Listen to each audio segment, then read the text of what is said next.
You know, I just finished a turkey sandwich, and I had a revelation come to me.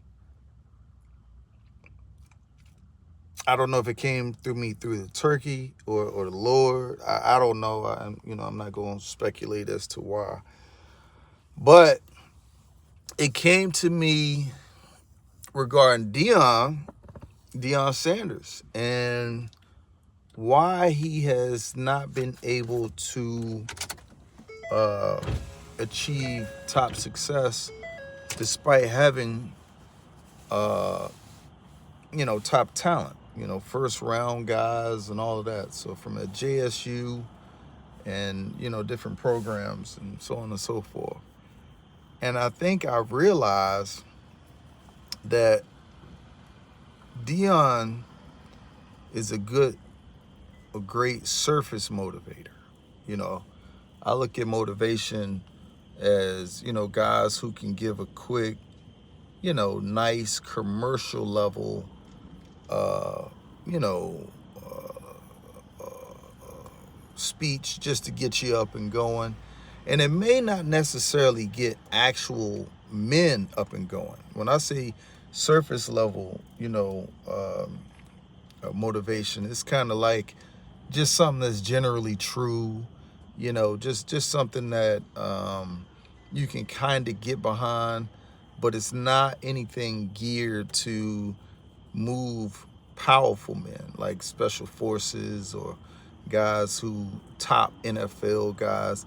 I mean, I don't remember seeing Deion lead any chants like a Ray Lewis or, anybody to that level that can really stir you up where day 2, day 3, you still thinking about it.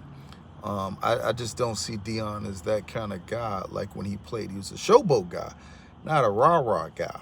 But now he has to do this for cameras and clicks and things like that. And I think it does not translate well into motivating these guys. So if we take a quick look of players who had success, great success at other programs, even this quarterback Sellers, we got to take a strong look at. We can't ignore that. We got to take a strong look at Sellers to say, man, how was it that this guy was good for so long, and then he gets over here, and then chaos. So you look at that. You look at the other kid, the cornerback, Cormani McLean, another one. Kid was a top, like 4 or 5 stars or something like that coming out of school, and he gets over there, and Deion just can't seem to translate on many of these kids. There's another kid, Jordan, wide receiver at ASU, that put a thumping on him. Why can't Deion seem to mentor these guys in a way that's effective? I mean, not just beautiful for cameras and clicks. I think that a lot of those guys that they go to is more authentic. It's a deeper level of connection. It's not a surface level that, hey, I'm just doing this. Hey, I'm gonna, pass out some turkeys. But it's me coming to your house with a turkey I had already cooked for your family, and we're gonna have dinner together. You know what I mean? Like, yeah, we might not have a clip for that. We may not have, any pictures or whatever of that. But I guarantee you that that's going to hit you right here in the chest a whole lot harder than that surface level motivation that you can maybe just do a little retweet of or something like that, maybe for just another like. But it's nothing that has any depth or weight to it. And so that's what I'm careful of and a little cautious of. I can't say that this is the final conclusion, but I'm noticing what I feel is a trend with Deion. Cool guy. I think he means well. I think he's trying to get a bag. Now, I think, you got to get some money, But my concern is that a lot of kids may go there off of the hype, the clicks, and things like that, but may be missing some of the more deep, substantive motivation and connection that will really be able to take those kids and take them from where they're at as raw talent and take them to that next level that's going to have them ready to run through a wall.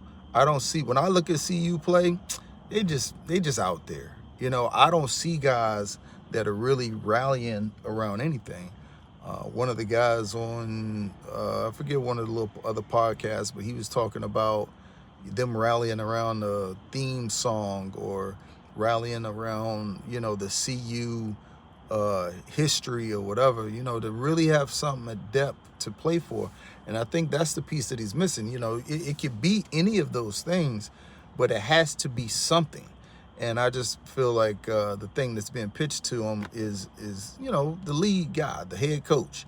But I don't think that he's able to stir those guys up to have them ready to give it all out there on the field. Now, I think it's a surface level thing. Hey, take some pictures of me. I want to get some clicks and some views and make some money too.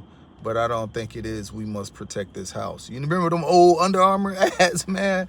It's like, man, we must protect this house.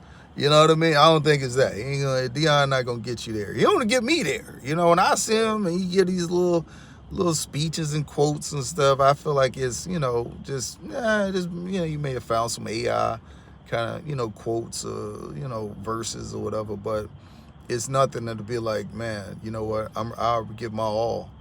Nah, not at all.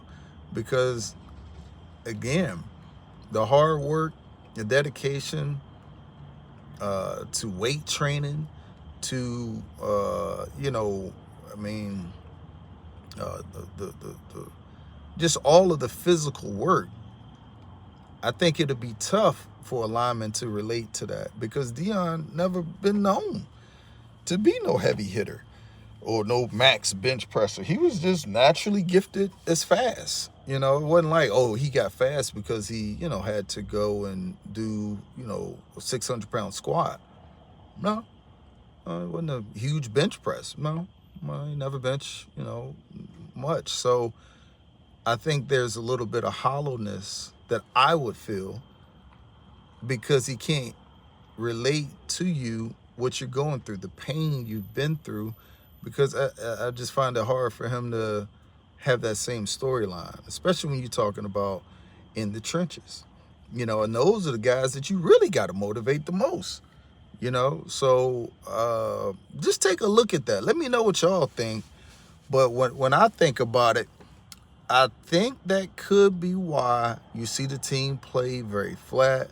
They don't seem to have a lot of pop, despite all the speeches, you know, that we see. We see tons of speeches, but I'm just not sure that we're able to see the translation between the clicks and the likes and the speeches and the play, because there may be, not sure now, you know, this is just my speak here, this is my conjecture, but I think that there may be a connection between, a lack of connection between the substance of the messages and what we see lived. With Michael, not Michael Irvin. Well, actually, I'll say Michael Irvin. Michael Irvin with Ray Lewis, those guys, when they speak, you know that's coming deep from the heart, bro. And I believe if you talk to Ray Lewis, bro, you just feel it. You feel the words. But some of the other stuff is like, yeah, I don't know. Y'all let me know what you think, man. I don't know. I ain't got all that.